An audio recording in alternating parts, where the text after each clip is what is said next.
ज्या दिवशी याचं रूपांतर प्रेतात होतंय त्या दिवशी याला मशानात जागा आहे. राहिला प्रश्न गरिबी श्रीमंतीचा.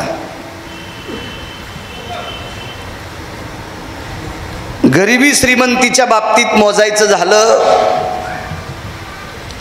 तर भौतिक सुखाच्या बाबतीत तुलना करता येईल. गरीब माणूस मातोड्याच्या घरात राहील आणि श्रीमंत माणूस प्लास्टर केलेल्या रंगरंगोटीच्या घरात राहील. भलं काही झालं तर चांदीचा सोन्याचा मुलामाला येईल.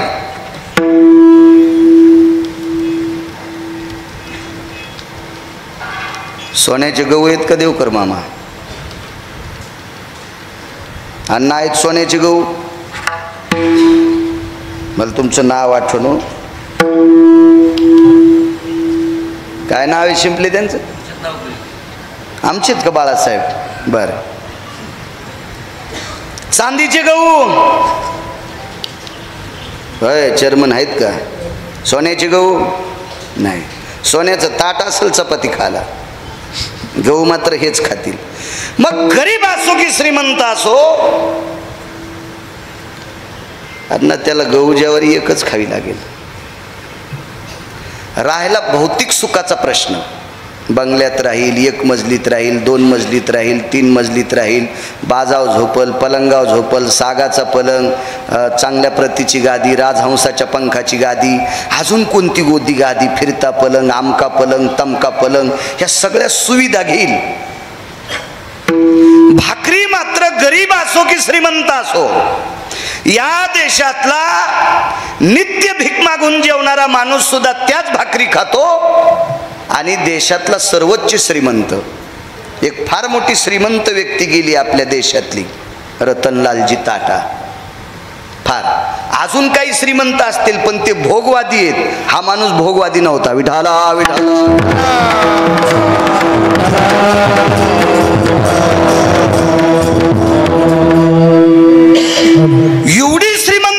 एवढी श्रीमंत व्यक्ती ती व्यक्ती सुद्धा गहू ज्वारीच्याच भाकरी खात होते. ती सुद्धा व्यक्ती तुम्ही आम्ही पिकवलेल्या शेतातल्या तांदळाचाच भात घेत होती. राहला गाड्यात मोठ्या फिरत असतील, कोणी सायकलवर, कोणी मोटरसायकल, कोणी ट्रॅक्टर, कोणी ऑटो रिक्षा, कोणी अजून VIP, कोणी विमान, कोणी काय वगैरे वगैरे वगैरे काय असेल ते. फक्त भौतिक वरची नाश पावणारी सुखाच्या बाबतीत पैशाचा विचार करायचा, खाण्याच्या बाबतीत नाही विचार करायचा. बाबा एक महाराज म्हणला मला लय मोठं पाकिट आहे, मग तू काय सोन्याचं पिठलं चांदीच्या भाकरी खातो का सोंबळ्या? असं तुला पाकिट मोठं असेल, भाकरी तर आम्ही खातो त्याच खावं लागतं ना तुला. एक जण म्हणला आमच्याकडे कोट्यावधी रुपयाची प्रॉपर्टी तरी आम्ही ज्या खातो त्यात भाकरी तू खाशील. हा प्रश्न एक. म्हणून गरिबी श्रीमंती जेवणाच्या बाबतीत. आता त्याच्यात एक असेल महागाईचे तांदूळ, सस्ताईचे तांदूळ, हलके तांदूळ, भारीचे तांदूळ. पण असं कधी सांगा बरं मला, कोपनचे तांदूळ खाणारे लवकर मेले आणि 200 रुपये किलोचे तांदूळ खाणारे 150 वर्ष जगले. झालं का असं? बारोकर होऊ शकत नाही. आयुष्याचा कॉलम, आयुष्याचा फॉर्म, आयुष्याचा बॉन्ड हा वरून आलेला आहे. खाल्ल्यानं आयुष्य वाढत नाही आणि उपाशी राहिल्यानं कमी होत नाही. तुमचं ठरलेलं तितक्या दिवसाचं आयुष्य, त्याच्यात काय कामानंही आयुष्य संपत नाही आणि झोपल्यानं आयुष्य वाढत नाही. झोपल्यानं जर आयुष्य वाढलं असतं तर अजगराची संख्या जास्त झाली असती. विठाला विठाला.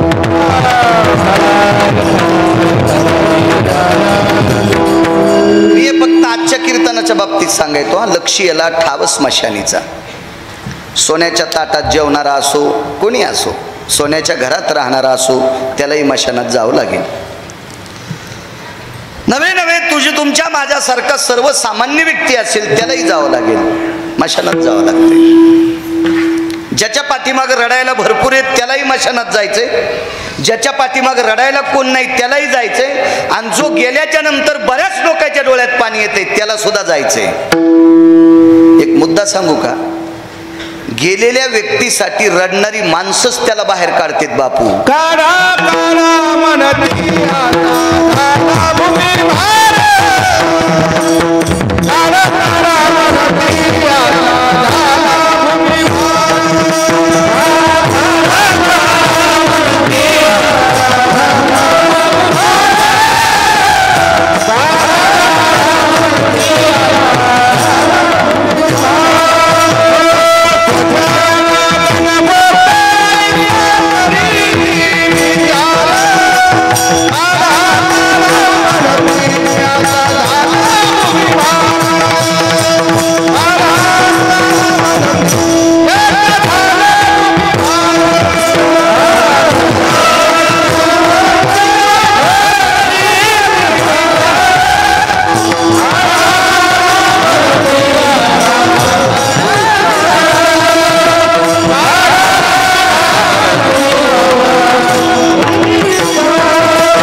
स्वजन गोत्र ऐसा करीती विचार, काढा काढा मनतियाचा झाला भूमिभार.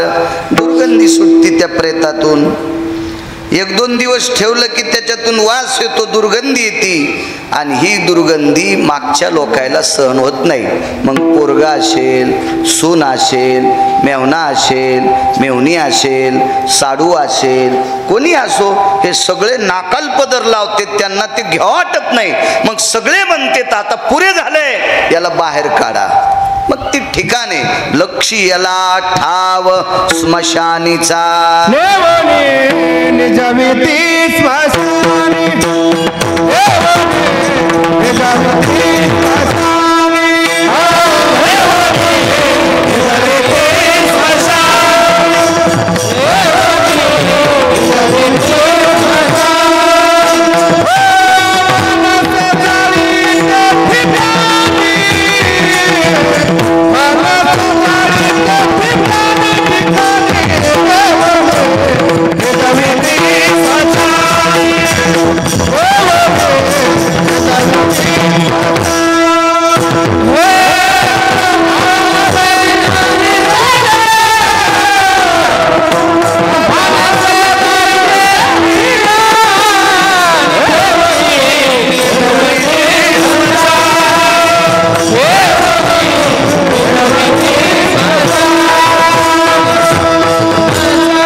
महाराजांचं. नेवो निजविती स्मशानी, मानसे जाळीती त्या ठिकाणी. मानसे रे जाळीती त्या ठिकाणी, नेवुनी निजविती स्मशानी. ज्या ठिकाणी माणसं जाळतात तिथं त्या माणसाला नेऊन ठेवतात, आणि त्या ठिकाणाला स्मशान म्हणतात. फरक हे बापू महाराज. तुम्ही आणि मी मेल्यावर जिथं जाळतो त्याला मशानभूमी म्हणतात, आणि संत गेल्याच्या नंतर जिथं समर्पित करतात त्याला मंदिर म्हणतात. विठाला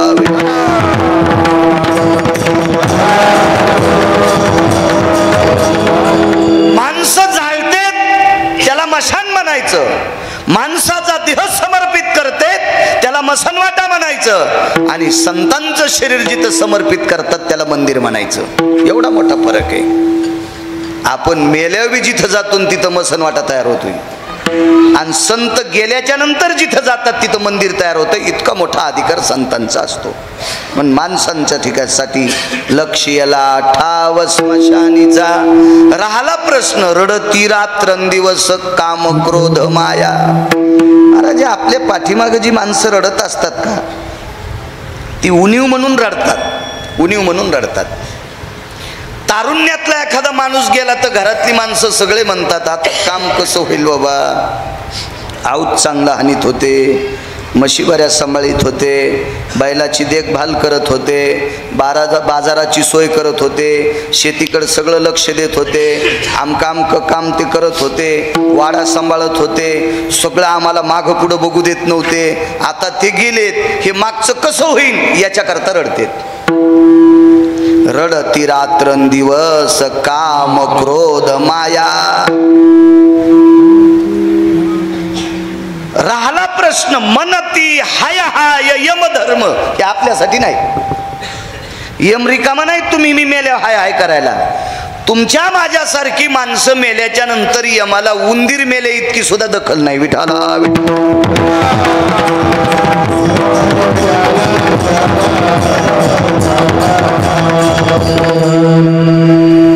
उंदीर मेल्यावर तरी माणसं दुर्गंधी येते म्हणून शेपटील धरून फेकून देते. कारण तुमचा माझा वास यमाला येतच नाही, त्याच्याकरता यम तिथं दखलच घेत नाही. यम हाय हाय कोणासाठी करतो, जे विश्वाच्या कल्याणाकरता देह समर्पित केलाय, अख्खं जीवन समर्पित केले, देह पडण्यापेक्षा अख्खं जीवन समर्पित केले, त्यांच्यासाठी यम हाय हाय करतोय. जगाच्या कल्याणा संता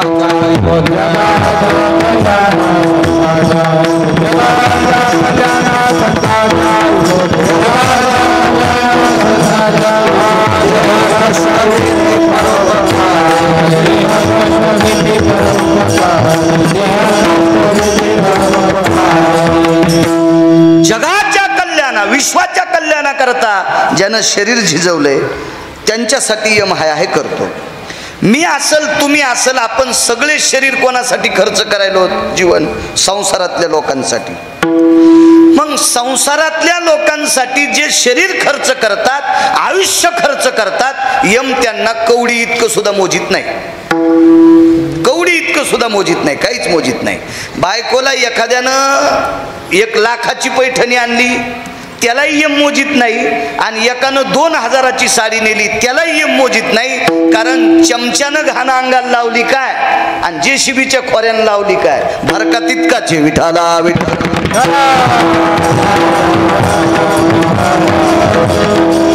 कारण आपण ज्या कामाकरता आयुष्य खर्च करतो त्या कामाचं फळ दुःख रूप आहे. फलकट तो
संसारा फलकट आहे.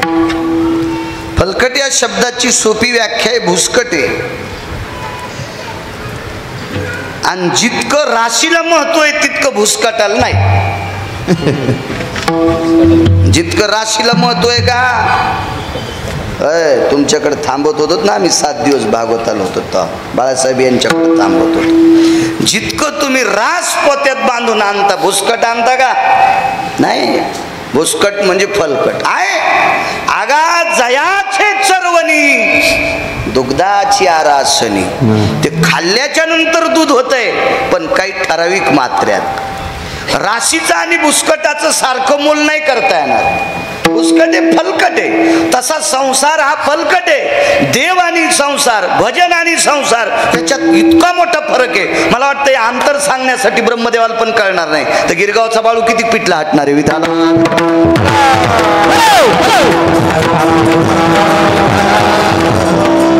ज्याची तिळ मात्र दखल घेतल्या जात नाही, ज्याच्यासाठी शरीर खर्च होतंय त्याच्यासाठी यम हाय हाय करत नाही. विश्वासाठी ज्याचं शरीर खर्च आहे त्याच्यासाठी मनती हाय हाय यम धर्म. यम हाय हाय करतो. वैराग्याच्या क्षणी लागल्या शरीरा, ज्ञानाग्नी लागला ब्रह्मत्वेशी. वैराग्याच्या क्षणी, शेणी म्हणजे गौऱ्या. मशानात गेल्यावर गौरी सोयीशी कधी टाकायची नाही, पालती. तसे ते ठराविक कोण्याही गावात 7-8 लोक असते त्याला ते चटकळत, त्याला सरण शहाणे म्हणते.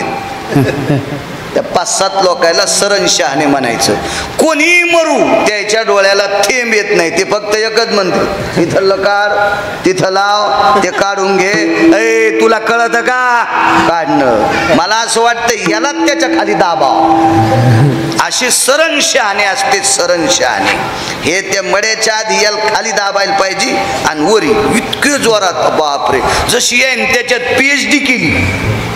काही काही तर इतके बहादर टायर लाव, राखेल फेक, डिझेल फेक, काही काही फेकणारीच मिली.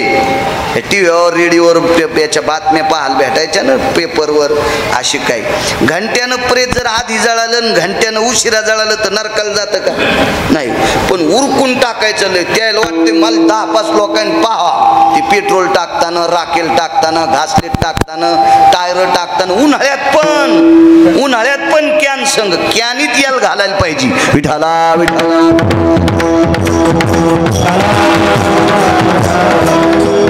माझं मत आहे आपल्या परिसरात कीर्तनाला दम नाही, भागवताला दम नाही, रामायणाला दम नाही, हल्ली शिवपुराणाला दम नाही, भजनाला दम नाही, दिंड्याला दम नाही, वाऱ्याला दम नाही. गुण कोणाला आहे? ज्या माणसाने सर्वस्व आपल्यासाठी कमवावं, अख्खं जीवन त्यानं आपल्या संसारातल्या लोकांसाठी मातीत घालावं, त्याला तुम्ही टायर टाकून फुकून देता. लाज वाटायला पाहिजे. लाज. विठाला विठाला.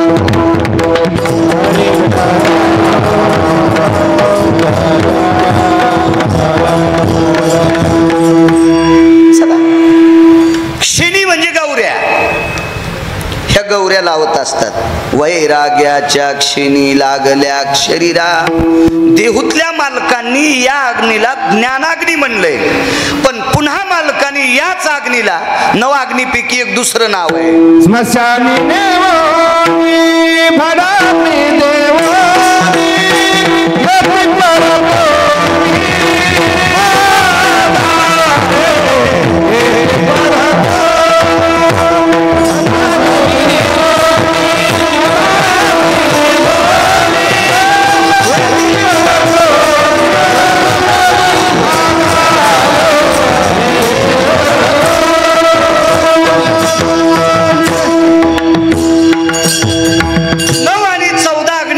विशिष्ट प्रकारचं नाव आहे. मशानी नेवोनी फडाग्नी देवोनी येती परतोनी माघारे. भडाग्नी नावाच्या अग्नीला आमंत्रित कसं करतात माहितीये का? कर्मकांडामध्ये नवरात्रीतला हवन असेल, विष्णू याग असेल, रुद्रव्याग असेल, गणेश याग असेल, सुरभी यज्ञ असेल, याग असेल, आप्पा कुठलाही यज्ञ असू द्या, त्या यज्ञामध्ये जो अग्नी आमंत्रित करतात त्या अग्नीला हविष्य अग्नी म्हणतात. हविष्य अग्नी. मग आता त्याच अग्नीला पुन्हा एक नाव आहे मंत्राग्नी. मंत्राग्नी. कारण विद्वान लोक जुन्या काळात प्रचंड विद्वत्ता होती.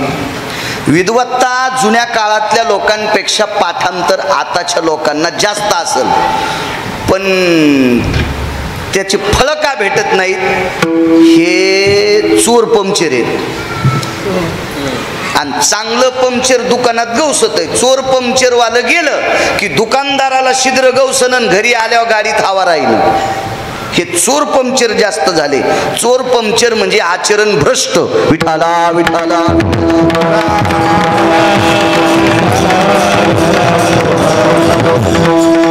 माणसं सुमान. उदाहरणार्थ म्या म्हणायचं मी कीर्तन करतो, सगळ्या लोकांनी माझ्या पुढं वाकावं. तुला लाज वाटायला पाहिजे गिरगावच्या बाळ्या. लोक तुझ्या पुढे वाकत असतील त्याबद्दल नवल नाही. तू कीर्तन करतो म्हणजे फार शहाणा झाला का? संप्रदायाचे नियम आहेत, तू सुद्धा वाकायला पाहिजे. पाया पडे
समजायचं ब्रीदे नम्रता पाया पडे जन एकमेका, असं समजायचं नाही गिरगावकरांनी मी मोठा आहे, असं समजायचं नाही मृदंगाचार्यान मला जास्त वाजिता येते, असं समजायचं नाही एखाद्या गायकान मला जास्त गाता येते. आपल्या तिघाईमुळं परमार्थच नाही. कीर्तनकाराला वाटत असेल मी चांगलं कीर्तन करतो तर नदीला सांग बरं कीर्तन येड्या बाबळीत. करू शकतो का गिरगावचं बाळू कीर्तन? तिथं नाही. पक्वादही वाजू शकत नाही, तुम्ही गाऊ शकत नाही. म्हणजे आपल्याला पक्वाद वाजवायला आणि कीर्तन करायला आणि गाला अंतकरणात शक्ती कोण देत असेल तर हे देत असते. म्हणून प्रभू तुम्ही महेशाची मूर्ती, आम्ही तुमची सुद्धा कदर करायला पाहिजे. आम्ही असं फार मोठा भोपळा आहे असं नाही समजायला पाहिजे. आणि असं समजलं की अहंकाराचं वारं लागतंय आणि ते वारं लागलं की छिद्र पडतं. मग नाना प्रकारचे छिद्र म्हणजे वाटेल त्या व्यसनाची छिद्र पडते. मग आम्ही किती जरी पाठांतर केलं तर पालथ्या घड्यावर पाणी विठाला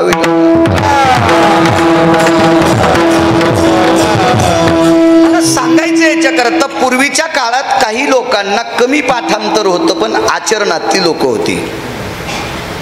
वैकुंठवासी मारुती महाराज दस्तापूरकर एकदम साधं बोलायचे, साधं बोलायचे, साधं.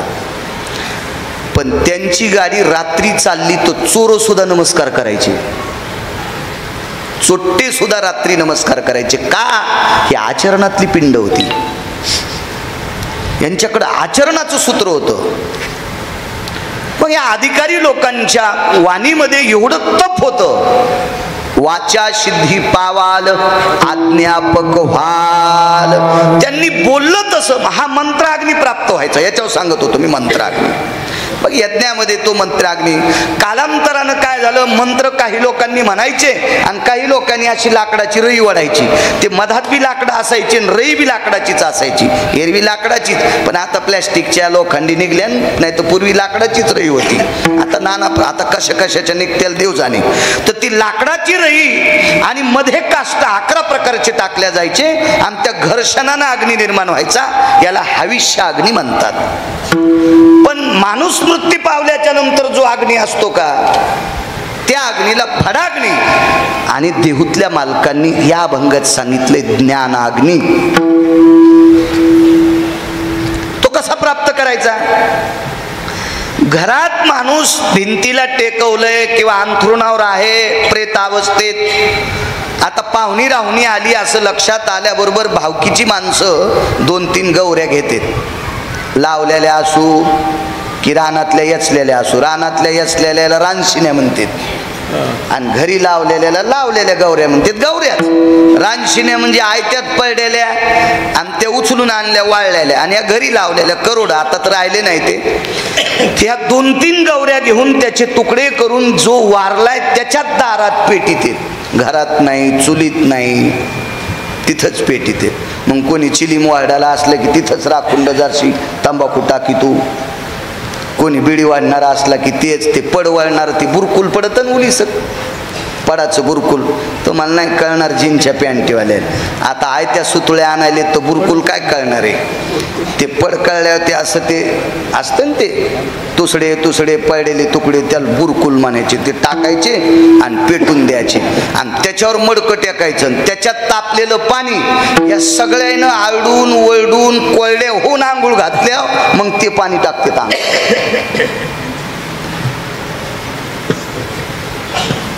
अंबर वेढी तिरे धरी मतकुंभधार.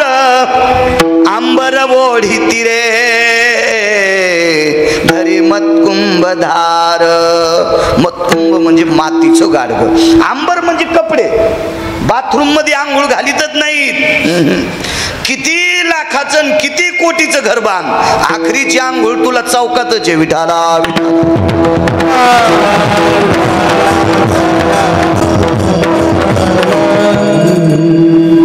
अण्णांनी विचारलं किती सोयाबीन झालं. मी सांगितलं त्याला त्याच्या 5 पटीनं जरी झालं तरी बाळूला पोरग बाहेरच आंघोळ घालणार आहे. आमच्यावर घेतल्यावर तुमची खसखस पिकती, तुमचे काय छताव नाहीत, मायासारखीच पद्धत तुमची पण. विठाला विठाला.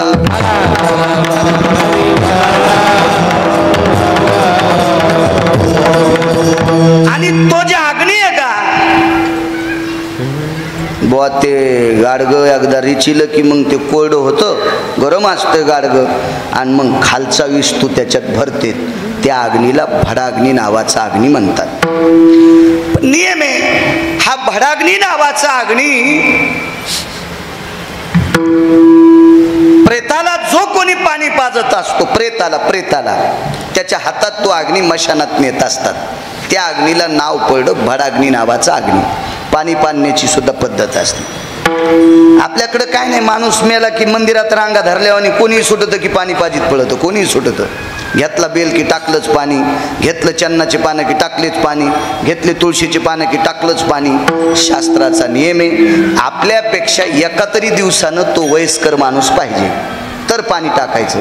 आपल्यापेक्षा कमी वयाच्या व्यक्तीला बाकीच्या कुठल्याही पाहुण्याला आणि भावकीला पाणी पाजता येत नाही. ज्यानं मडकं धरलंय त्याला वयाचा संबंध नाही. पण एरवी जे आपण पाणी पाजतो का आपला सुरूच असतो धडाका. नाही उठल्यावर ते म्हणून ते पान उठलाच नाही, त्याला दुखच नाही, नाही उठू दे सुंबळ्या. ते उठल्यानं का म्हातारं उठून बसणार आहे का, काहीच नसतंय त्याच्यावरती. नियम असतो, नियमाच्या पलीकड काही गोष्टी करायच्या नाही. नियम टळल्यावर काय होतंय, मंत्र चळे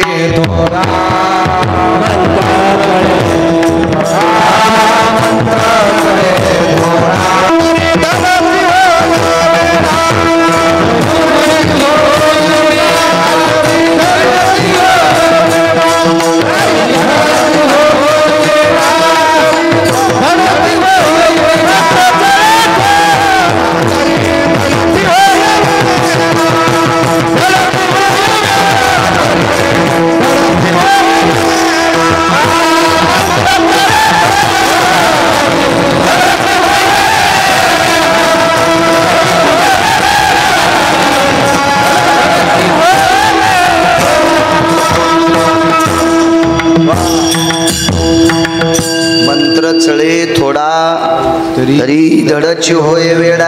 नाही करायचं चुकीचं. मागे एका कीर्तनात बोलून गेलो,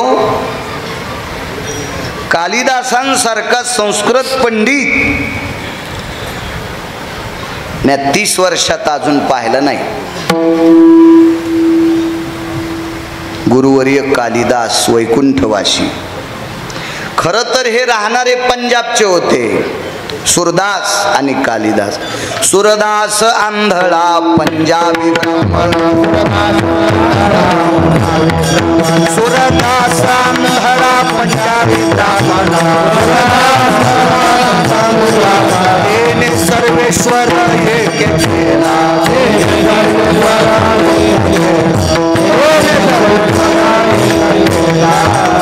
फार मोठे अधिकारी होते. सूरदास असतील, कालिदास असतील, ही मोठी लोक होती. कालिदास हे जगदंबेचे उपासक होते. तसे ते दोन्हीकडचाही परमार्थ, वेदाध्ययन असेल, शास्त्राध्ययन असेल, पुराणाध्ययन असेल, ते सुद्धा अभ्यासक होते जगदंबेचे सुद्धा. आणि कालिदासांची पूजा चुकली, नियम चुकला, मंत्र चुकले. कालिदासाचं पूर्ण शरीर धोत्रासारखं झालतं. धोत्रासारखं. कोणाला म्हणायचं कालिदास? 4-2 श्लोक पाठ करणारा आमच्यासारखा गबाळ्या महाराज का? 10-5 श्लोक पाठ असणारा महाराज, ज्यांची वाणी ऐकण्यासाठी सरस्वती थांबत होती, अशा अधिकारी लोक. तर चुकल्याच्या नंतर ज्यांचं शरीर पांढरं शुभ्र होतंय, पुन्हा भगवान शिवजीचं दर्शन घ्यावं लागलं, प्रार्थना करावं लागली, शिवजी प्रसन्न झाले आणि मग जगदंबेला आमंत्रित केलं आदिशक्तीला. आदिशक्ती पहा बरं, यांचं चुकलं होतं, माफी केली आणि शरीर पूर्ववत केलं. मग कालिदासांसारख्यांना जर फटका बसतोय तर तुम्ही आम्ही कशाला येड्यावानी करायचं, उसातल्या डुकरायवानी. विठाला विठाला.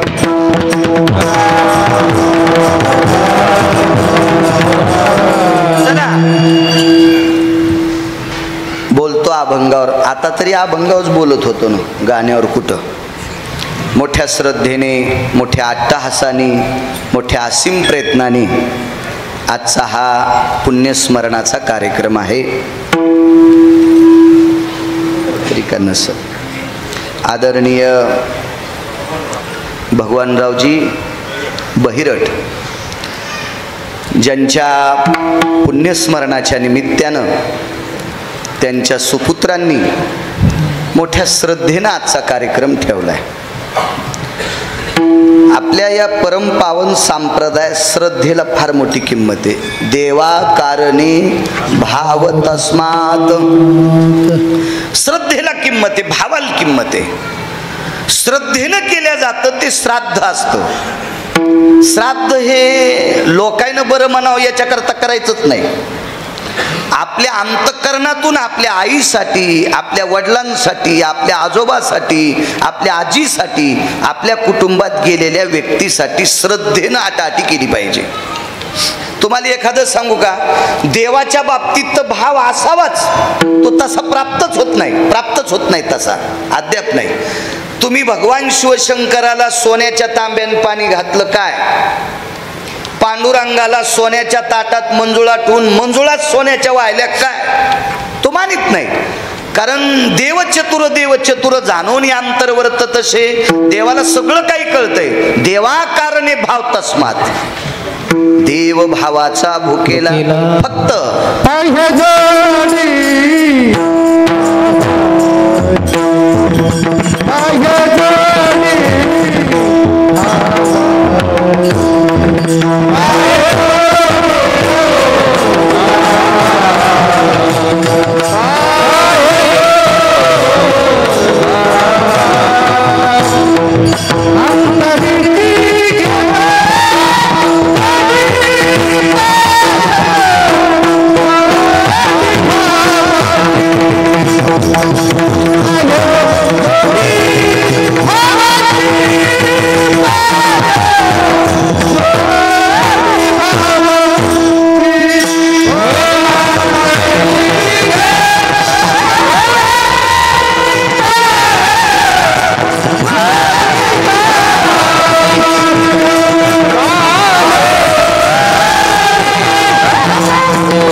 तसं मोठ्या श्रद्धेनं भगवानराव तातेराव बहिरट वास्तव्य कौसडी हा एक व्यक्ती विश्वाच्या मालकाचा, दक्षिणेच्या मालकाचा संदेश आला आणि भगवानरावांना जावं लागलं. त्यांच्या पश्चात आदरणीय गोपाळजी असतील, कृष्णाजी असतील आणि गोविंद उर्फ नारायण हे 3 सुपुत्र मोठ्या श्रद्धेनं आपल्या वडिलांचं श्राद्ध भावयुक्त अंतकरणाने हे 3 जण करतात. त्या 3 जणांना कोटी कोटी धन्यवाद. मला आमंत्रित केले याच्याकरता नाही चेअरमन. जो आपल्या आई वडिलाविषयी आदर ठेवतो तो जगातला सर्वात 1 नंबरचा महाराज असतो. मी जरी असल, माझे वडील तर 90ला जात राहिले, मी जर माझ्या आईला नीट बोलत नसेल तर माझ्यासारखा हरामखोर महाराज जगात दुसरा कोणी नसेल. विठाला विठाला.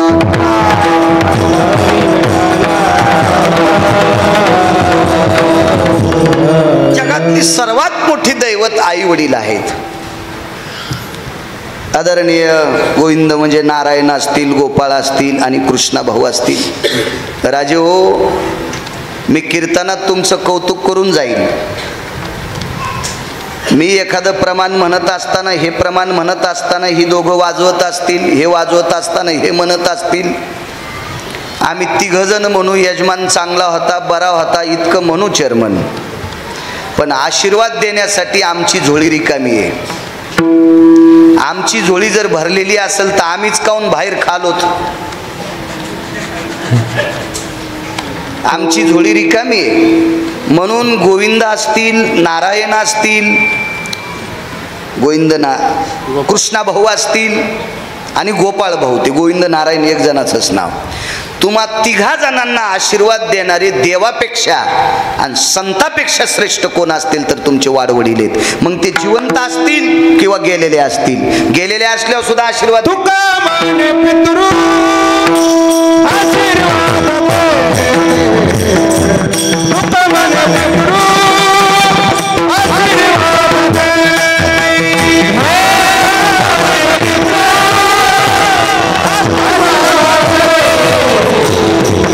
तुका माने पितृ आशीर्वाद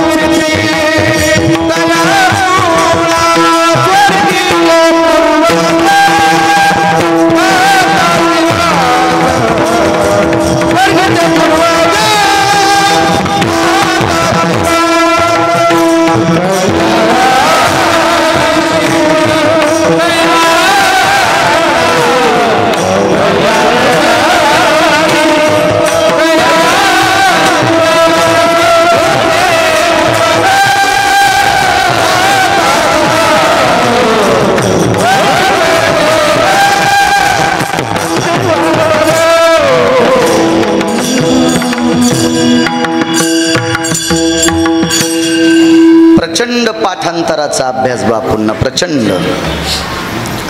तुका म्हणे पितृ आशीर्वाद देती कल्याण विच्छिती तया कुळा. म्हणून गोविंदराव, गोपाळराव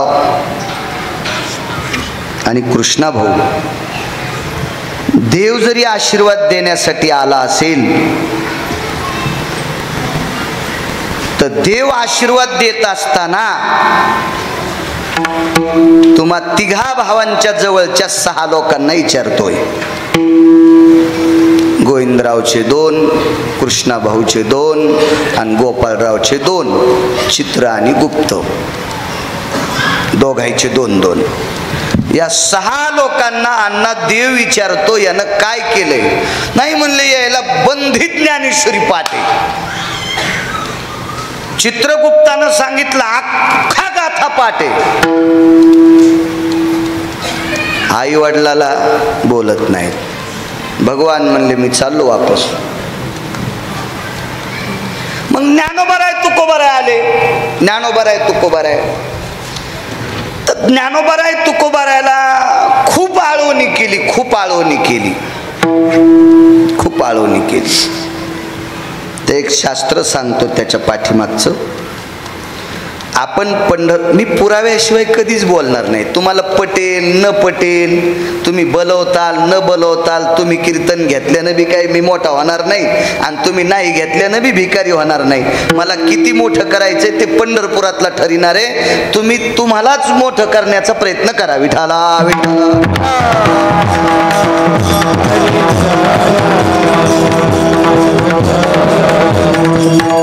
म्हणून तुम्हाला आवडेल अशा कीर्तनाची अपेक्षा करू नका.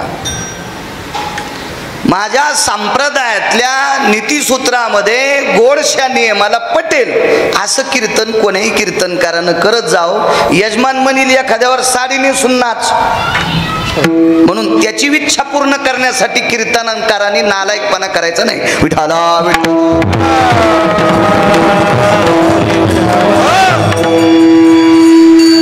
पाहता रावळाची पाठ किती तीर्थ घडती, तीर्थे घडती 360. तुम्ही जर पंढरपूरला गेले बाळासाहेब, चंद्रभागेचं स्नान केलं, नगर प्रदक्षिणा केली, पुंडलिकरायाचा कळस पाहिला, विटेवरच्या मालकाचा कळस पाहिला, आईसाहेबाचा कळस पाहिला, नामदेव पायरी पाहिली, चोखोबरायची समाधी पाहिली, या सगळ्या गोष्टी आणि येढा घरत असताना मंदिराची पाठभीत पाहिली की तुम्हाला 360 तीर्थ केल्याचं पुण्य प्राप्त होते. 360. पण बारवकर याच्यासाठी पंढरपूरला जावं लागेल का नाही? तुमच्या गावात कौसडीत पंढरपूर होते का? कौसडीत चंद्रभागा येते का? नामदेव पायरी इथं येईल का? चोखोबरायची समाधी येईल का? आणि मंदिर इथं येईल का? होय, तुमच्या इथं राहत होतो ना आम्ही 7 दिवस. येईल का मंदिर इथं? नाही. मग मंदिर इथं येत नाही तर पाठभीट कशी दिसल? नाही. त्याच्यासाठी पंढरपूरला जावं लागेल. मग एसटीन जा, चांगली गाडी करून जा, पायी जा, ॲटोनं जा, ट्रॅक्टरमध्ये जा, विमानानं जा, काय जायचं असेल कसं पद्धतीनं जायचं असेल जा. पण कुठं जावं लागेल? पंढरपूरला. तिथं गेल्याच्या नंतर 360 तीर्थ प्राप्त होते. मालकाने सांगितलंय मायबापाच्या पायावर तितके येतं. सकल तीर्थाची. सकल हा शब्द संख्यावाचक आहे का? पंढरपूरची पाठभीट बघितल्यावर 360 तीर्थ. पण अजून काही विसरलेले तीर्थ सुद्धा मायबापाच्या पायावर भेटतात. इतके मायबापाचे पाय श्रेष्ठ आहेत. अजून याच्या पुढचा पुरावा सांगतो. गोविंदराव, गोपाळराव आणि कृष्णा भाऊ या तिघांना सांगतो, तुम्ही किती पुण्यवान आहेत आज. किती पुण्यवान, किती पुण्यवान. भगवान पांडुरंग परमात्माने भगवान शिवशंकर दोघं जर इथं आले आणि तुमच्या एखाद्याच्या घरी आले आणि तुम्ही त्याला पाटावर बशीला आपण पूजा करायला सुरुवात केली आणि भगवान शिवजीची आणि पांडुरंगाची पूजा चालू आणि तितक्यामध्ये ज्ञानोबा आहे, तुकोबा आहे, नामदेव आहे, चोखोबा आहे, नाथबाबा, सावता महाराज, शेना महाराज, रविदास महाराज, मीराबाई, जनाबाई, कबीर महाराज, मुक्ताबाई, सखुबाई हे सगळेजण संत आले तर हे दोघं जण आपण मत्याच उठत आहेत. काय म्हणते? देव सारावे परते,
देव सारावे परते, आधी पूजा कोणाची?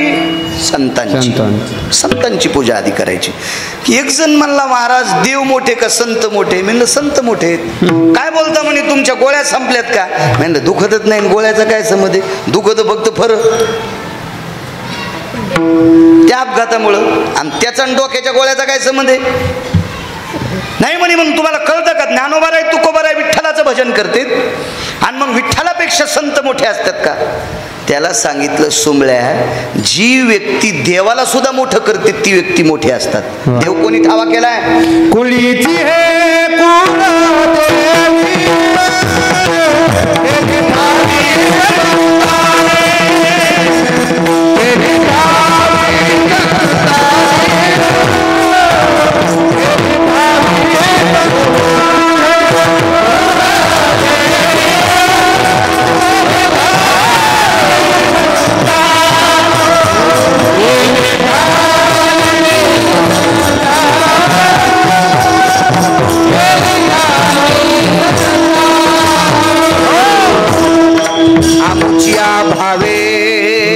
तुझ देव पण हे का विसरून राहिलाशी. कितीतरी पुरावे. हे देवा आमच्यामुळे तुला देव पण आहे. कुळीची हे कुळदेवी केली ठावी संताने. अहो देवाला मोठं करण्याची ताकद संतात आहे. त्या अर्थी संत आल्याच्या नंतर स्वतः देव स्वतः म्हणतात आम्ही उठतो संतांची पूजा करा. आणि संतांची पूजा चालू असताना जर पितृदेव आले तर संत इतके आनंदी होतात आणि त्या घरच्या लोकांना सांगतात आमची पूजा करू नका, त्यांची करा. पितृदेव सर्वश्रेष्ठ असतात. संत आशीर्वाद देत असताना लायकी बघतात. देव आशीर्वाद देत असताना बायोडाटा बघतोय. आणि पितृदेव मात्र आशीर्वाद देत असताना काहीच बघत नाही. एखाद्या वेळेस कीर्तनात बोलू नये ते वाक्य, माफी मागायची गरज नाही, नंतर हिचकितेत म्हणून माफी मागत नाही. माफी मागायची गरजच नाही, पण नंतर हिचकितेत म्हणून त्याचा उलगडा करतो. एका व्यक्तीच्या गळ्यात माळच नाही, तुळशीची माळच नाही, पण आई लेकरावर जितकं प्रेम करते तितकं मायबापावर प्रेम केलं.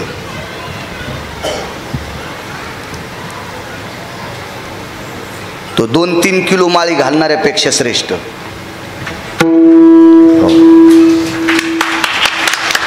इतका श्रेष्ठ, इतका श्रेष्ठ.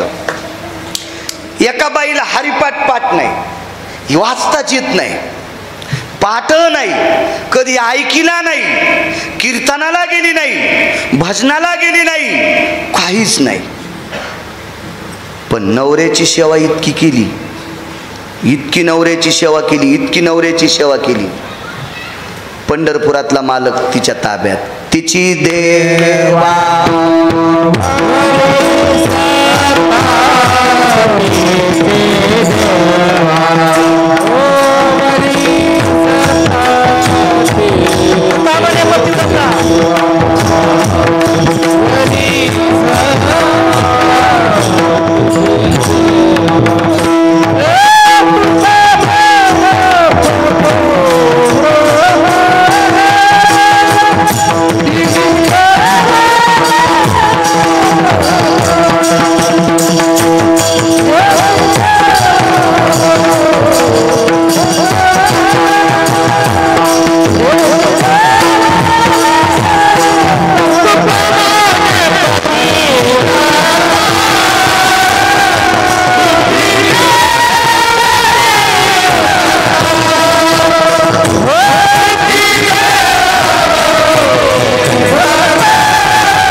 बसलेले प्रमाण तुम्ही म्हणा, सोयड्याले आमच्या भजनेल म्हणू द्या, हे आमच्या परिसरातले. विठाला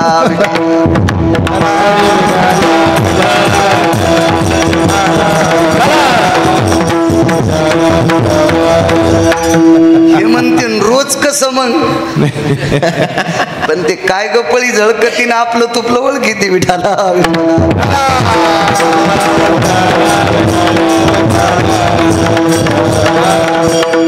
परिसरातले तर सगळेच आपले असतील, त्याचा काय विषय नाही. मालकाची सेवा केली की तिची देवावर सत्ता असते. मानी भ्रताराती बोली धन्याचा कीर्ती माऊली.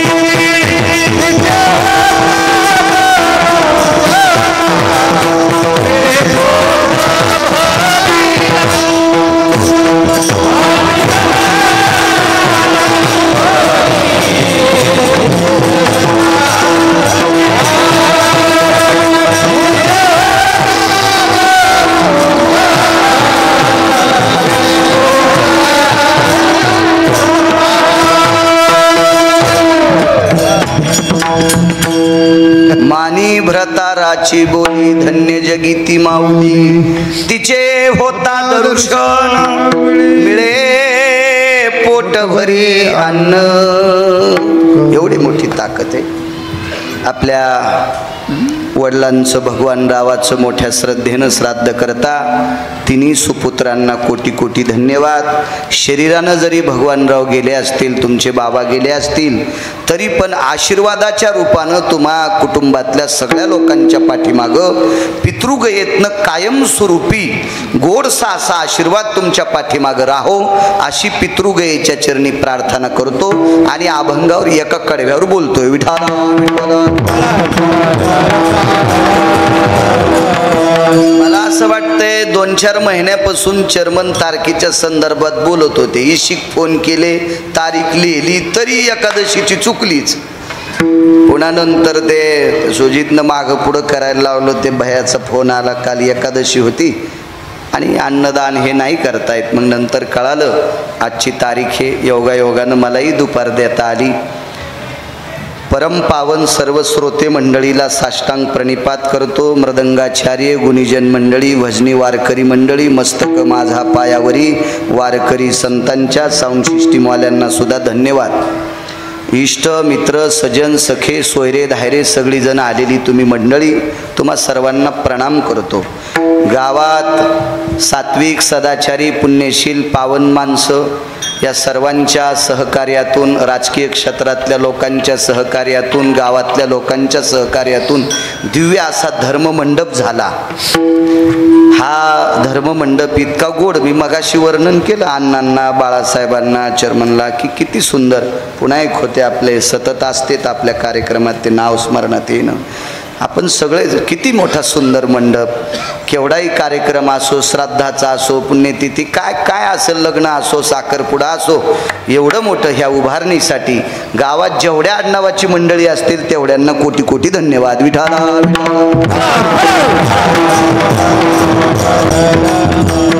पंचक्रोशीतून आलेली सर्व भजनी मंडळ त्यांनाही प्रणाम. गावातलं जे भजनी मंडळ आहे त्यांनाही सर्वांना प्रणाम करतो. माझ्या अभंगावर येतो, महाराज किती मोठ्या लोकांना हे देह समर्पित करावा लागतो. रानोबा नावाचे एक वारकरी होऊन गेले. त्या वारकऱ्याचं नाव रानोबा आहे.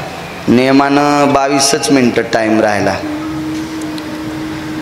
रानोबा नावाचे वारकरी नित्याचे महिन्याचे वारकरी होते पंढरपूरचे. त्यांचं गाव होतं सोनपेठ. सोनपेठचे राहणारे होते आणि दर महिन्याला पंढरपूरला जायचे.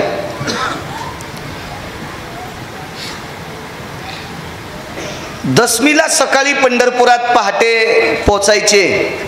चंद्रभागेचं स्नान करायचे, पुंडलिकरायाचं दर्शन, विटेवरच्या मालकाचं दर्शन. त्यावेळेला गर्दी नसायची. तो फार जुना काळ आहे. तो काळ आहे जवळजवळ 100चा पार. 100 वर्षाचा काळ आहे तो. 80-90 वर्षापूर्वीची गोष्ट आहे. आणि द्वादशी सोडली की ते घरी वारी पायीवर, पायीवारी वाऱ्या करून करून करून करून रानोबा महाराजांचे पाय बाहेर वाकले. बाहेर पंजे आतमध्ये गेले आणि गुडघे बाहेर गेले. म्हणजे ते खरी वारी करीत होते ना. आमच्यासारखी वारी थोडी एकच दिवस जायचं, सेल्फी काढायची की टाकली सेल्फी, मी वारीत गेलतो. सुमळ्या तू याहून वारं घालीन देव. असं वारं घालीन की पुन्हा कोण्याच हॉस्पिटलमध्ये तू ऑपरेशन होणार नाही, इतका आपटीन देव.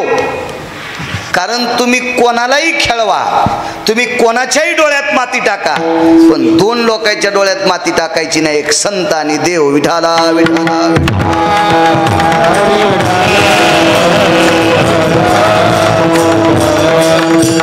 माणसं मस्त एक दिवस गेलं की आपलं सेल्फी काढा की जिकडे तिकडे व्हॉट्सअपला जितके नंबर असतील त्याच्यात ते मला वाटतं 0 मिनिटात जातं ते जिकडे तिकडे बटन दाबल्या बरोबर चौकड जातं ते सगळं. वा वा वा वा वारीत वारीत वारीत वारीत हे असं वाटायचं ते. तशी वारी नव्हती आमच्यासारखी द्यायची.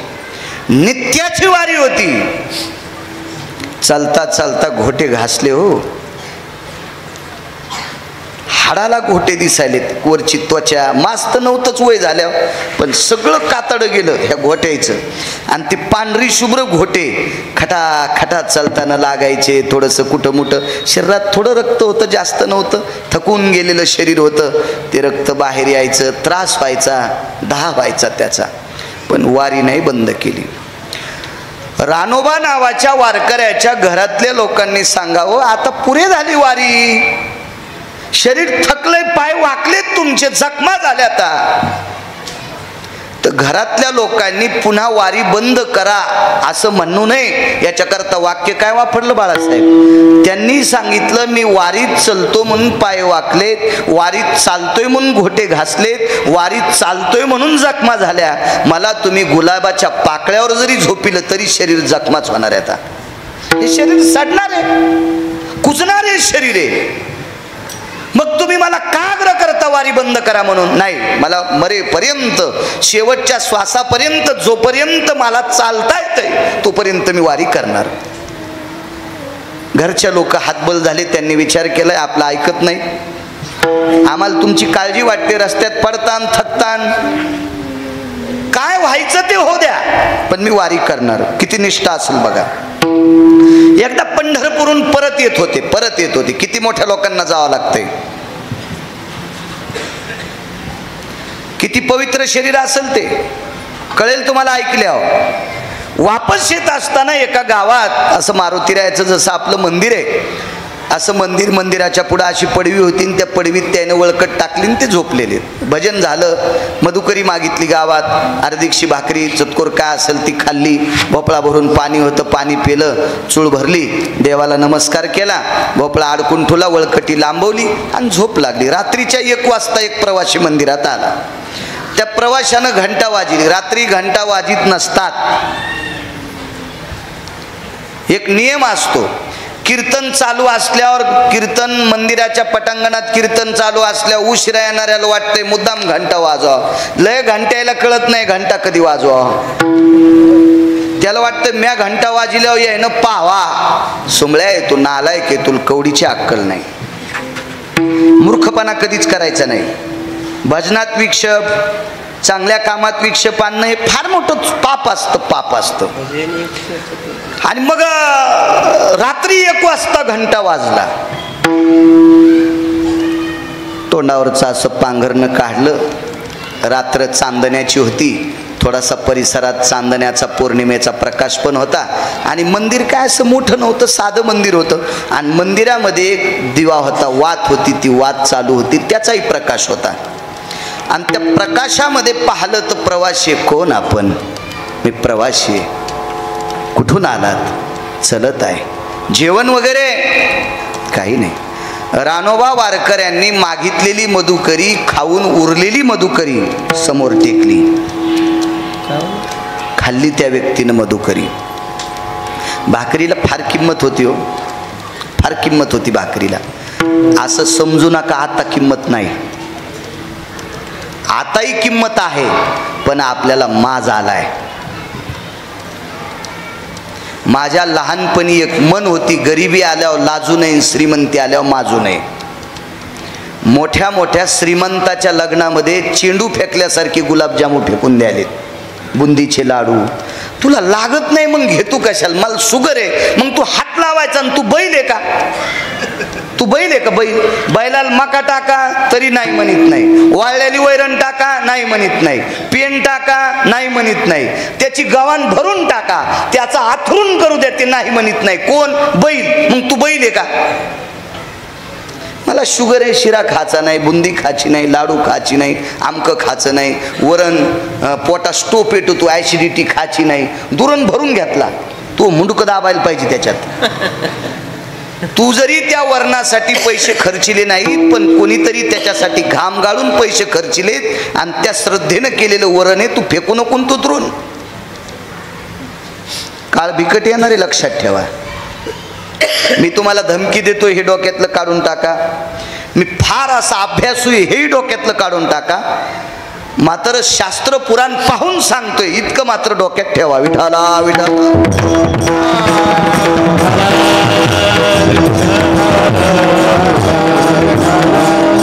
माझ्या लहानपणी शेतात जर दुपारच्या भाकरी खाल्ल्या, आता टिफिनचे डबे आहेत, आता काय, आता काळ इतका सुधारलाय बापा बापा.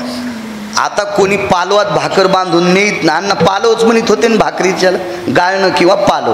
गाळणं हा शुद्ध शब्द, पण साधा प्रचलित शब्द भाकरी बांधायच्या फडक्याला पालव म्हणायचे. मग धुडकं म्हणा, पालव म्हणा, काय असेल.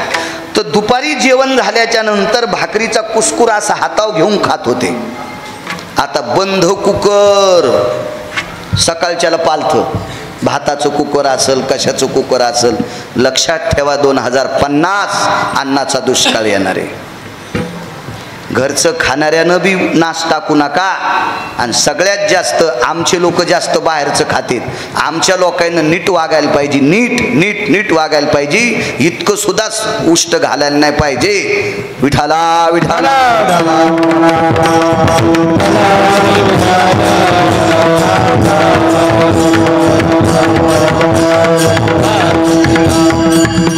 सध्या देखाव्याचा गग्गा आमच्याकडे जास्त वाढलेला आहे, पण आमचा बी एके दिवशी रीच होणार आहे.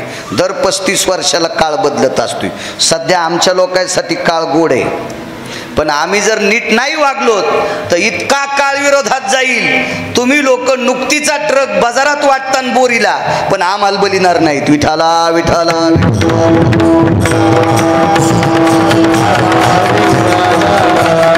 सध्या मला असं वाटतंय परमार्था इतके दिवस राम महाराज आताच्या इतके दिवस चांगले मागच्या लोकांना नव्हतेच. तुम्ही मागचे महाराज बघितले असतील, पायी पायी येत होते. काय परिस्थिती बिकट होती त्या काळातली. आता एवढा काळ गोड आलाय, एवढा काळ गोड आलाय. फक्त त्या गोड काळाचं सोनं करून घेणं हे आमच्या लोकांचं काम आहे. विठाला विठाला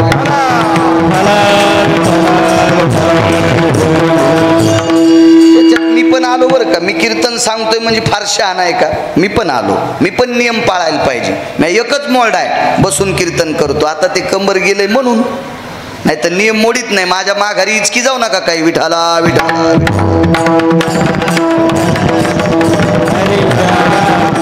जण म्हणला महाराज उभं राहा ना. म्हणलं तू बॉईल जन दिन टाकायला लावतो डॉक्टरला, तू आधी न.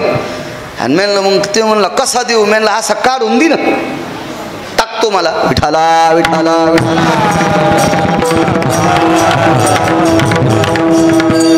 काय होतंय, कोणी कोणाची चेष्टा करावा, कोणी कोणाची निंदा करावा. महाराजाची लायकी असली पाहिजे, दर्जा असला पाहिजे. दर्जा दर्जा. आता हल्ली राजकीय क्षेत्रातलं वातावरण आहे, ज्याला बायकोला जगवायचा कटाळा किंवा बायकोला जगवायपुरती पैसे नाही, ते पुढारी लोकांची चेष्टा करते. अरे ते विमानात आहे, तुला सायकलचं पंक्चर काढणं होईना, तू कशाला येडेवानी करायला आणि कशाला त्याचे कपडे धुवायला. तू ही टोपी धुई, माशा तिच्यावर बसलेल्या दुसऱ्याच्या अंगावर बसल्या की मळमळ व्हायला, इतकी तू ही टोपी मळाली. आणि तू कशाला त्याचा विचार करू? तू त्याचा कपडे धुवाचा खर्च आहे 50,000 महिन्याचा, नुसते कपडे टार्च करायचा. आणि तू कशाला विचार करतो? 50,000चा निर्मा नाही याचा तुझ्या घरी. ते सोड्या, ते पहिला निर्मा होता ना, सोड्या नाही 50,000चा तुझ्या घरी. कशाला कपडे धुवायचे? मग कोण कोणाची चेष्टा करावं ही सुद्धा लायकी असली पाहिजे. विठाला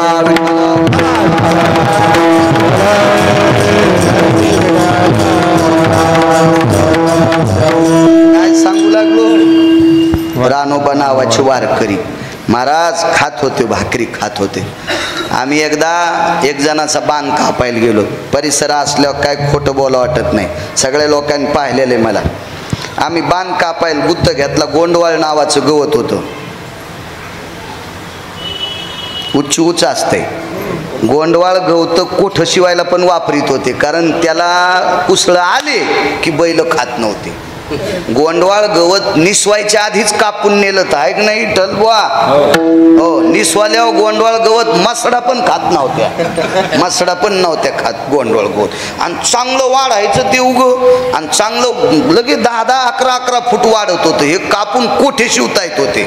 आणि असं गवत आम्ही कापायला घेतलं. आणि एक माणूस होता, त्या माणसानं 30 वांगे शिजून आणले होते मीठ टाकून. 30 वांगे, गळ्यात शपथ, कीर्तनात नाही खोटं बोलायचं. 30 वांगे शिजून आणले मीठ टाकून. चर्मन आम्ही 2 लोकांना 1.5 भाकरी आणल्या होत्या. आम्हालाही भुका लागल्या होत्या. आम्ही अर्धी देत असताना पुढच्या व्यक्तीने घेतली नाही. दोघातली चतकोर भाकरी घेतली. अर्ध्या भाकरीमध्ये 25 वांगे खाल्ले. 25 वांगे. मी डोळ्यानं माणूस पाहिला, डोळ्यानं. मी त्यांना म्हणलं इतके? ते म्हणला महाराज 2 महिने झालं हे असं खाऊनच संसार धकीत होतो. ह्या परिस्थितीत संसार धकीत होती. या परिस्थितीत अशी माणसं होती पूर्वीच्या काळात, नाजूक होत्या परिस्थित्या. आमची इथं 72ला पाझर तलाव झाला. या पाझर तलावाचे पैसे वाटायला वर्षल येत होता बाजाराच्या दिवशी, त्याला वर्षल म्हणायचे, मला कळत नाही ते, पण वर्षल. सोमवारचा दिवस होता आणि त्या सोमवारी एक बाईनं लुगड्याच्या पदरात अशा आंबाड्या घेतल्या होत्या, मीठ लावून भाजलेल्या, आणि ती आंबाड्या रांगेला लागून खात होती. तर वर्षल हा आता सरकारी माणूस आणि पैशावाला होता, ते नोकरीवाला बऱ्या घरचं होतं. त्यांनी विचारलं, बाई काय खाल्या? काही नाही म्हणले. काय काय करायला बाई? तर बापू बुवा, ती बाई माझ्या देखता मृत्यू पावली. त्या बाईनं सांगितलं, साहेब सोमवार सोडायले, सोमवार सोडायले. तर साहेब माळकरी असेल का नसेल मला काही माहीत नाही, पण त्याला गंध होता, म्हणजे हिंदू होता. त्यानं सांगितलं, बाई मला असं का बोलता तुम्ही? मी तुम्हाला विचारायला लागलो, काय? काही नाही दादा, मी सोमवार सोडायला लागले. बाजूच्या माणसानं सांगितलं, साहेब त्या खरंच सोमवार सोडायल्यात. साहेबानं सांगितलं, हो सोमवार सोडण्यासाठी भाकरी, चपाती, भात, वरण, भाजी, चटणी. त्या बाईनं सांगितलं, दादा भाकरीसाठी ज्वारी लागल, गहू लागतील. आज संध्याकाळी बराशीचं माफ होईल, तुम्ही पगार देताल, आणि ती पगार झाल्यावर एखाद्या माणसाकडनं मी ज्वारी नाही तर हायब्रिड काय असेल ते विकत घेईल, आणि त्याच्यानंतर आमच्या इथं भाकरी होत्या. आमच्या इथं ज्वारीचा प्रश्नच नाही साहेब, म्हणून माझी राहिलेली अर्धी बरास मला खांदायची, आणि ती राहिलेली बराच खाल्ल्याशिवाय माझं माफ होणार नाही, मुकदम तुम्हाला लिहून देणार नाही, माझ्या पगारीत अडचण येईल. म्हणून तितका टाइम मी उभ्यानं आंबाड्या खाले. मी डोळ्यानं पाहिली ती म्हातारी, तिनं सांगत असताना हृदय भरून आलं. काय परिस्थिती असतील नाजूक, त्या किती नाजूक परिस्थित्या. मी याच्याकरता खरतर सांगतोय, या परिस्थितीत जीवन जगलेल्या बाप दाद्यांनी आपल्याला इती 2-2 इती जमिनी ठेवल्यात. बाळासाहेब आपल्यासाठी 1 2 एकर 4 एकर त्याने जमिनी ठेवल्यात, म्हणून त्यांना देवा इतकं मोठं मानावं लागेल आपल्याला, देवा इतकं मोठं. चला, ती दिलेली मधुकरीची भाकरी रात्री 2 वाजता खाल्ली 2 वाजता भाकरी. वळकटी लांबवली आणि रानोबा नावाच्या वारकऱ्यानं दिलेली भाकरी खाल्ल्यावर समोरच्या व्यक्तीनं सांगितलं, तुमचे पाय दाबू का? पाय दाबू तुमचे? पण ते रानोबा नावाचे वारकरी होते. आश्रमाचे नियम आहेत, तारुण्य आश्रम, बाल आश्रम, तारुण्य आश्रम, संसार, वानप्रस्थ, हा 4था आश्रम आहे. रानोबा महाराज 4थ्या आश्रमात गेलेले होते, आणि 4थ्या आश्रमाचं काटेकोरपणानं पालन करणारे माणसं बायकोला सुद्धा आंघोळीला पाणी टाकू देत नाहीत. मला माणूस दुर्मिळ येतो, अजून सापडलेला नाही. 4थ्या आश्रमातल्या माणसाने बायकोला सुद्धा आंघोळीला पाणी टाकू द्यायचं नाही, आपल्या आपल्या परीनं आंघोळीला पाणी घ्यायचं. हे 4थ्या आश्रमाचे नियम आहेत. आणि अशा नियमाच्या चौकटीत जीवन जगणारे सद्गुरू रानोबा महाराज होते. मग रानोबा महाराजांना सांगितलं, दादा मी मधुकरीची भाकरी मला लोकांनी दिली, आणि लोकांनी दिलेली भाकरी मी तुला दिली, आणि त्या बदल्यात जर माझे पाय दाबत असतील तर मला पुढच्या जन्मात बैल होऊन तू आऊत वाढावं लागल, मला बैल व्हावं लागेल, कुत्रं व्हावं लागेल, तुझ्या दारात बैल व्हावं लागेल. नकोय. पण पुढची व्यक्ती ऐकतच नव्हती. ती व्यक्ती नव्हती बारवकर, ती व्यक्ती जगाचा बाप होता, तो पंढरपुरातला मालक होता, पंढरपुरातला मालक होता. माझ्या या महाराष्ट्रात फिरत असताना माझ्या आता 5000पेक्षा जास्त गाव झाले. मला असं वाटतं कौसडी 15 वर्षापूर्वी आलतो मी एकदा. मला वाटतं बैरट कंपनीकडे एकदा भागवत झालतं, त्याच्यानं पहिलं भागवत, त्याच्यानंतर याच जागेवर भागवत झालं. मी त्या भागवतात आजारी पडलो होतो, मला स्टोन वाढला होता, म्हणून नाईलाजानं एकदा भागवतातून मला खाली उतरावं लागलं होतं. कारण डॉक्टरांनी पाणी प्यायला सांगितलं आणि त्रास झाला स्टोनचा. जीवनात एकदाच उतरलो चालू कथेतून. बाळासाहेब तुम्हाला माहीत आहे त्यावेळेला. आणि मग मध्यंतरी कीर्तनं वगैरे सगळे अशी वाढत गेलीत. मला वाटते 15 वर्षापूर्वी कौसडी लिहिलेली, त्याच्यानंतर पुन्हा लिहायची गरज नाही. अशी 5000 गाव पाहिली. त्याच्यापैकी काही गावात अशा पवित्र वस्तू येतात. महाराष्ट्राच्या मातीमध्ये जालना जिल्ह्यामध्ये आणवा नावाचं गाव आहे. या आणवा नावाच्या गावामध्ये माऊली महावैष्णव ज्ञानोबारायाचा स्पर्श झालेलं ताट आहे. ज्ञानोबारायानं स्वतः त्या ताटात लाडू भरले गावरान तुपातले. आणि माऊली महावैष्णव ज्ञानोबारायानं ते लाडूचं ताट चातुर्मासी महाराजांना भोजनासाठी दिलंय. आज ते ताट आजही लोक हात फार लावून ते वितळू लागलं म्हणून त्याला काचेच्या पेटीत बंद करून ठेवलंय. ही चातुर्मासी महाराजांची परंपरा. म्हणजे त्यांच्याकडं डोंगरोजी नावाचं कुत्रं होतं. त्या कुत्र्याचं नाव होतं डोंगरोजी. डोंगरोजी नावाचं कुत्रं कीर्तन ऐकत होतं. कीर्तन ऐकता प्राण सोडा. आज त्या कुत्र्याच्या समाधीचं दर्शन घेतल्याशिवाय बाकीच्या समाधीचं दर्शन नाही. हो, मग ते ताट तिथं. आणि सोनपेठला पंढरपुरातल्या मालकाची वळकटी होती. सोनपेठला पंढरपुरातल्या मालकाची वळकट ही रानोबा महाराजाला पंढरपुरातल्या मालकानं वळकटी दिली. पण कालांतरानं वळकटी अशा घरात काही एक असा चुकीचा अनुचित प्रकार झाला आणि ते घर भग्न होऊन पेटलं. त्याच्यात ती वळकट जुळून गेली. कारण देवाला आवडली नसल आता ही पुढच्याला मिळावं म्हणून विठाला विठाला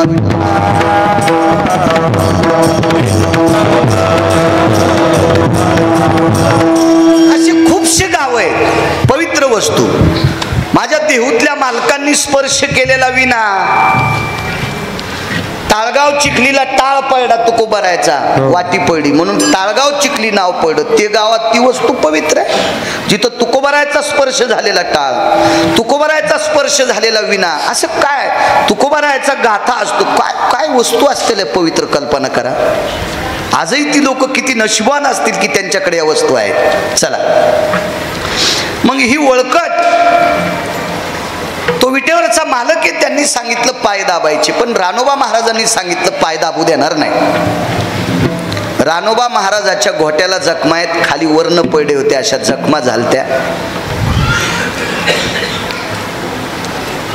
समोरच्या व्यक्तीनं सांगितलं माझ्याकडे औषध आहे आणि ते औषध मी तुमच्या पायाला लावतो.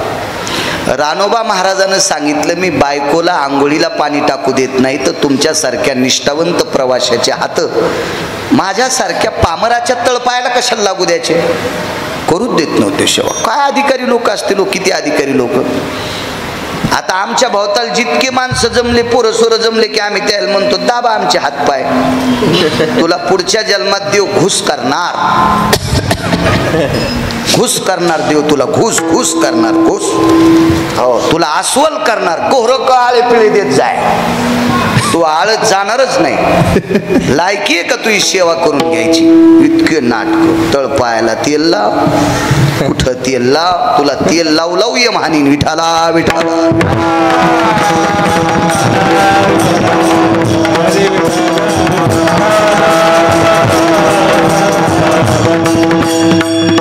नाही म्हणले. पाय पडतो तुमच्या.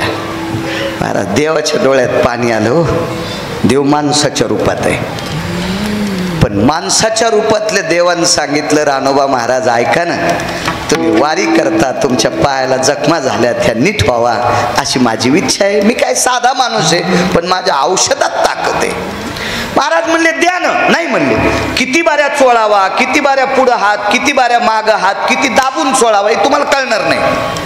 त्याचं वर्म मला कळतंय. मग रानोबा महाराजांनी दोन्ही पाय पुढं केले आणि दोन्ही तळपायाला त्या प्रवाशानं लेप लावला. तर वरचं पापण खालच्या पापणाला चिटकतंय. इतक्या टायमातच बाळासाहेब जखमा दुरुस्त झाल्या. रानोबा नावाचे वारकरी म्हणजे काय ते तुमच्या माझ्यासारखा वारकरी नव्हता. रानोबा महाराजानं अण्णा विचार केला एका सेकंदात जखमा नीट होत्यात. याच्या औषधानं, याच्या हातानं त्यार्थी माणूस नाही. तसाच हात धरला. कोण आपण, कोण कोण. हात झटकू लागलं, पण वारकऱ्याची ताकद आहे महाराज, काय हात झटकायची ताकद आहे, सुटत ना हात. कोण आपण? चतुर्भुज मूर्ती प्रगट झाली. तो विटेवरचा मालक आहे. रानोबा महाराजांनी लोटांगण घातलं. देवा, इतके पवित्र हात आमच्या पायाला. विटेवरच्या मालकानं सांगितलं, रानोबा महाराज, तुमच्यामुळं मी पवित्र आहे.